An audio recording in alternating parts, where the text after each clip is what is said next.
This is Star Wars Jedi Survivor. We're here on Xbox Series X, taking a look at the game after a number of updates and improvements to the overall experience. It's actually been about a year since we first played through the game and reviewed it and everything like that. So yeah, be sure to like the video. Subscribing is great as well. And we're going to be going over the technical improvements, changes, and general adjustments to the game since, they've done several patch changes and updates. And yeah, it's looking a lot better, at least for the performance mode, which was really bad in terms of performance and looked really muddy. So yeah, let's dive in here. So the game has two technical visual options that you can adjust. There's performance mode, and there is the quality mode.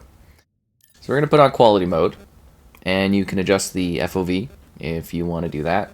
And there's a bunch of other options too, like effects and everything, and yeah, accessibility options, gameplay adjustments, difficulty, and everything like that. Because this is like I guess you would say, a Souls-esque Star Wars game. I always call it Star Wars Souls.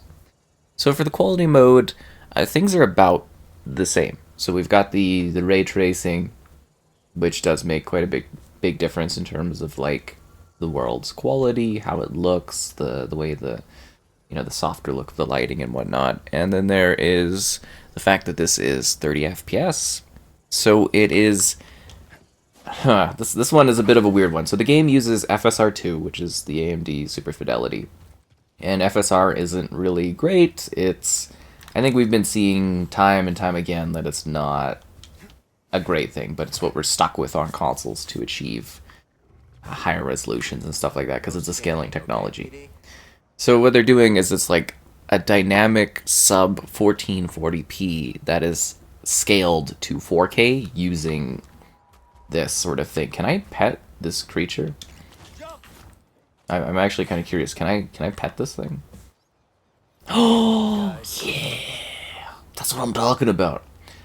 So so internally it's like rendering at dynamically sub 1440p, and then they like bump up the resolution to 4K, and the effect is pretty good, but there's still quite a bit of like ghosting around the character. I don't know if you see that, but like usually it's a TV effect that usually causes that, but in this game it was really bad too, like really bad when it came out.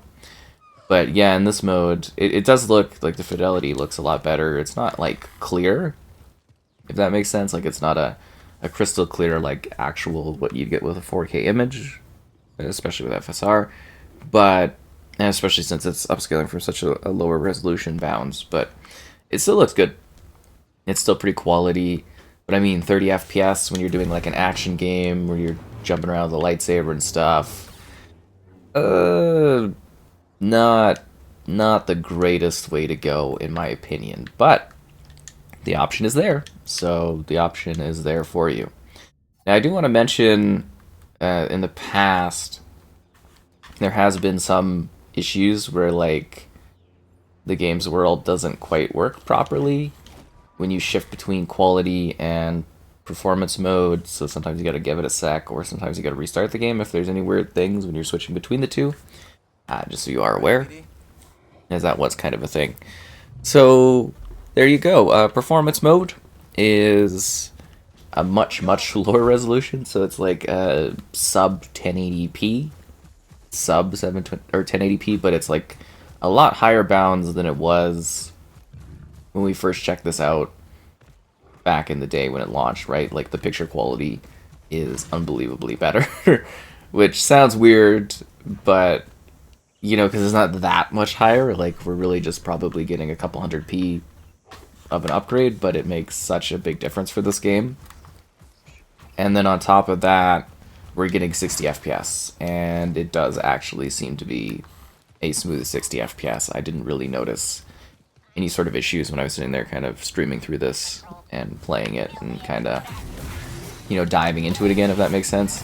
Because I really wanted to get a feel for the change and everything like that, and it was a good excuse to dive in and play this again and see what it has to offer gameplay-wise, because, you know, it's a pretty cool adventure.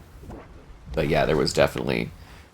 there were technical hurdles and stuff like that. It was kind of hard to play this one at launch. Like, I was, you know, streaming it. Oh, wow, that was pretty cool.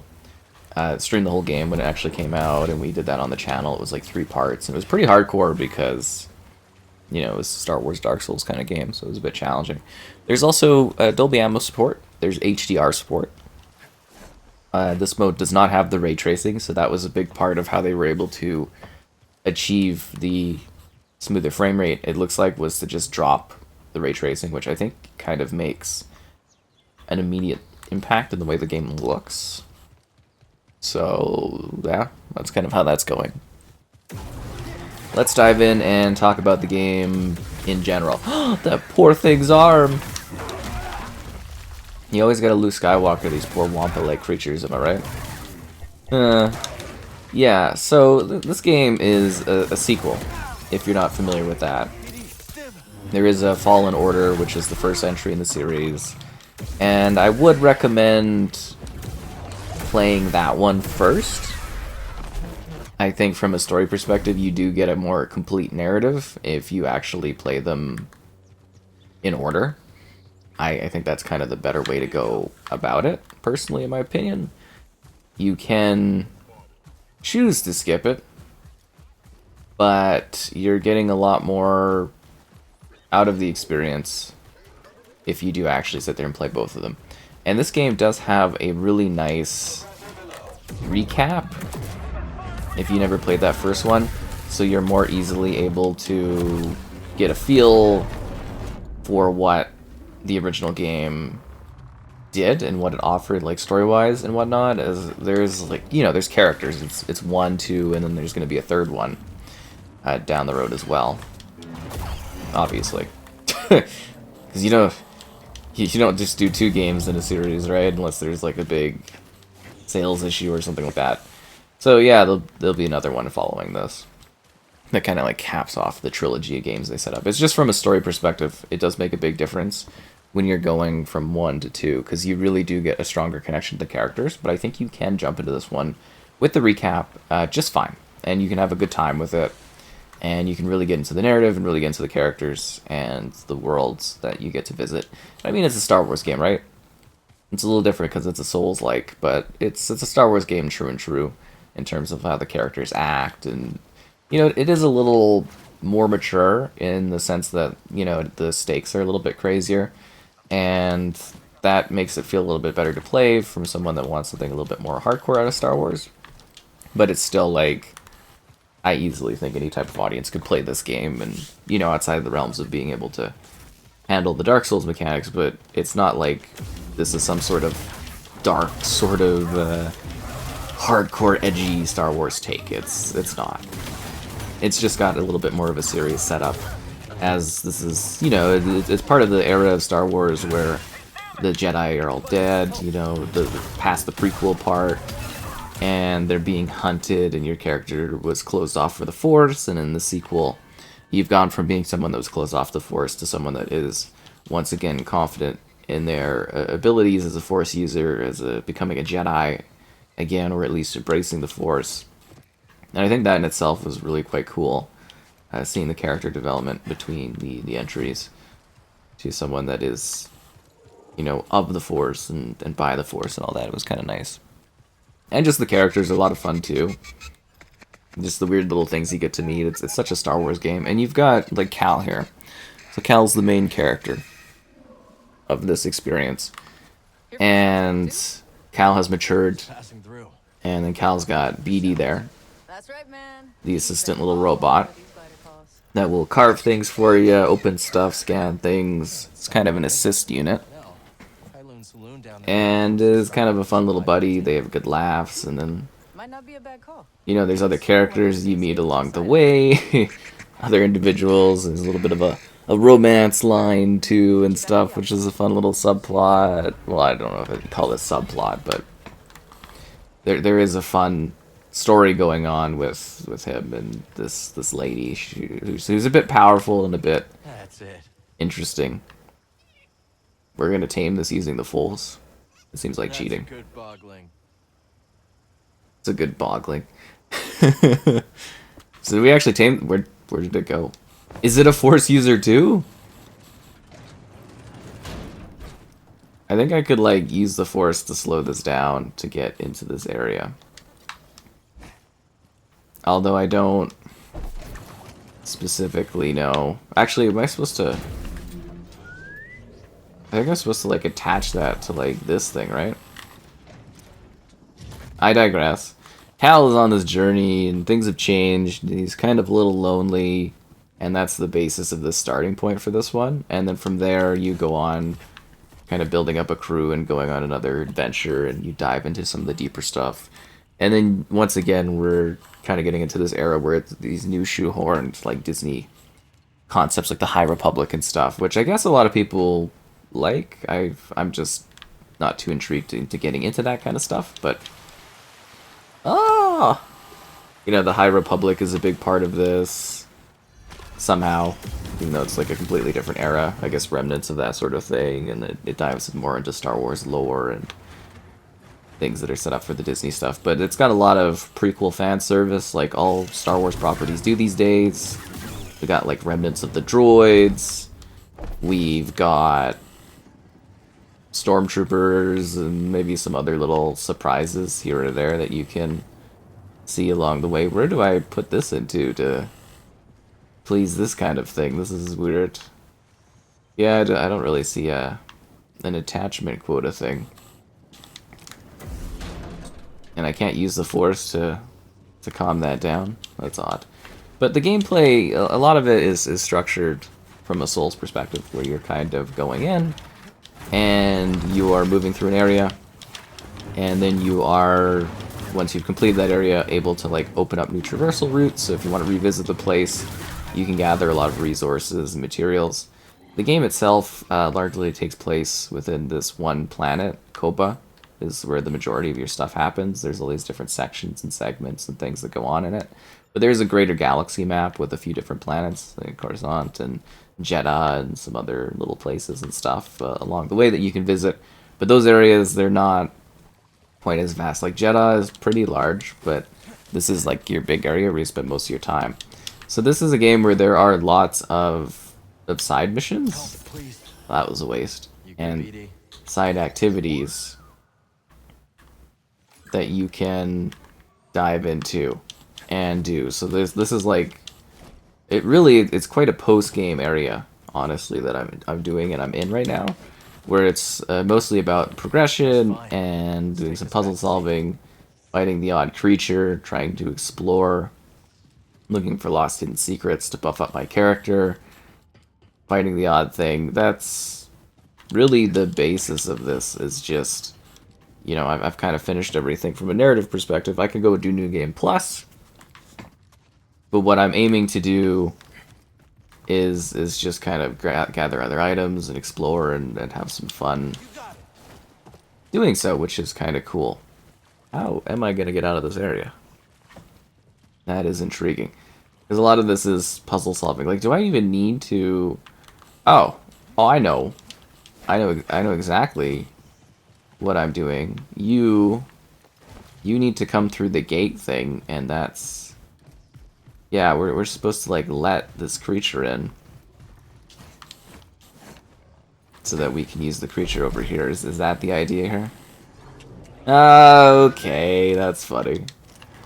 And then we use you to get to a higher point, and that's hilarious. But this poor creature, do we just, like, leave it here and it's just gonna be, like, abandoned forever? I don't know. But I'm really enjoying the extra exploration, if that makes sense. Like, do we tame this thing? We really get to visit some neat extra places, like Forgotten Caves, that I think look really aesthetically pleasing, and yeah, it's just kind of a fun extra bit of traversal that you can do, and you can do this while you're playing the game as well. But you get more opportunities as you have finished and get all these new abilities. They open up new areas and new challenges, and yeah, it's kind of cool. Like, it's a fun adventure. What was the point of that even? Like, I guess I unlocked a quick traversal route? Is what that was? That was it? That was that whole thing, was just to unlock a new shortcut? Wow, that was... I gotta be honest with you, that was pretty utterly pointless, that one. Which is kind of funny. So yeah, a lot more Star Wars nostalgia. You get skill points and stats and customization to improve your character, which is under this area. So Cal can be all kinds of different styles and clothing and everything like that. And you get different colors. This game's got a bunch of skills and abilities and different stances for how your character fights. Then you got perks to improve that further. And then there's all these abilities you unlock with the Force. And then there's also different disciplines, but the game has an incredibly in-depth lightsaber customization system that I quite love. So you really do get to like personalize your droid first and foremost on your back and your blade as you're collecting like new materials and new lighting and like saber crystals and stuff like that. It's pretty sweet. Yeah. Really quite sweet, honestly. Ah! Unleash the full power of the dark side. But no, it's a good Star Wars adventure. I do maybe wish the normal wasn't so like brutal at times, but a lot of people love the challenge, and it's a good adventure Star Wars game. It really is. Like, great characters that people love. It's a nice little slice of life of Star Wars that does something a little differently. It doesn't necessarily rely on everything else, which kind of makes it nice. Like, it basically is standalone to a degree. Which is so refreshing because so much of Star Wars is like having to watch other Star Wars nowadays, and I don't know, I'm still liking the games of Star Wars, and it's nice that this exists by itself in like a bubble, but it does obviously lean heavily upon other Star Wars adventures. I think my controller is doing that classic thing that Xbox controllers do nowadays, where they don't connect properly. Okay, there we go. Can I jump up there? Ah. For a second there, I thought you had me covered, bird creature. I'm a little disappointed. Actually, can we use you to jump up on that thing? That's a lot of the game, is like figuring out exploration stuff and being like, oh, let's go here, let's go do this. And like I said, you do get to visit some beautiful places. Are we supposed to do that up on that thing? Maybe we're supposed to do that up on this thing. I don't know. But yeah, great levels of personalization, great challenges, so many different places to visit and see. And it is nice that they did, oh, I messed up on that, clean this one up so much. Because, yeah, it was a bit of a, needless to say, it was a bit of a rough state. And I think that's even, like, underselling how bad of a setup it was. Like, I would recommend going back and taking a look at my original review and being like, it's great, but wait until they make it look nicer and fix it up for performance, because like the performance was terrible, but now the performance is smooth. It looks good visually. I mean, as good as it's going to for the technology we have with these consoles, right? Like, I think we need more powerful consoles to be able to actually properly enjoy this, I would say. Someday, right? The mid-gen refresh for some platforms and other platforms, the next-gen thing is probably what's going to take that next level, and I'm hoping we get that. I mean, I'm hoping this one actually gets that touch-up, because I think this game could look fantastic. I think you're supposed to swing off of that and then get up there to climb up to a thing. Like I said, there's a lot to this one, and cool traversal, cool force powers. It's a fun game, it really is. So I am kind of hoping that this is more of an approachable thing for people, or folks haven't been... Oh, come on, how can I not... Do I have to go back the other way to get up there? So hopefully people haven't been totally turned off by the launch of this one, and at this point are kind of looking at it and being like, oh yeah, it's looking good, running nice. It's got a great story, great cast of characters, well-performed narrative, cool places that you get to visit. And it's also more of a fun little narrative, intimate narrative story. In the sense that, it's not the end of, like, all of the world. It's just kind of focused on these characters and their goals. And, yeah, it's a nice little Star Wars adventure. And I think you'll have a good time roaming through it and seeing... Ah, God, I just cannot get that. Seeing what this one has to offer for you. Good luck out there, and may the Force be with you.